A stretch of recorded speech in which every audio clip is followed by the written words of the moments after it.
স্থিতি তার প্রলয়ের এক কর্তা স্বরূপ ইনি শ্রী ভগবান। মহাসংকর্ষণ, তার অংশ তোমরা পুরুষের সবাই দেখো, কলা দেখে যে যদি ভালো গণন। লাগে সবাই মিলে কমেন্ট যাহাতে করো, তো শেয়ার কলা করো, কহি সাবস্ক্রাইব করো। তিহ মহাবিষ্ণু মহাপুরুষাবতারী তেহ সর্ব জিষ্ণু। গর্ভদ ক্ষীরদশায়ী দোহে পুরুষ নাম, সেই দুই যার অংশ বিষ্ণু বিশ্বধাম। সেই পুরুষ সৃষ্টি স্থিতি প্রলয়েরও কর্তা, নানা অবতার করে জগতের ভর্তা।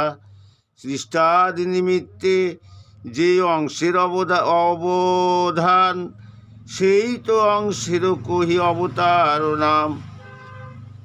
আদ্যাবতার মহাপুরুষ ভগবান, সর্ব অবতার জীব সর্বাশ্রয় ধাম।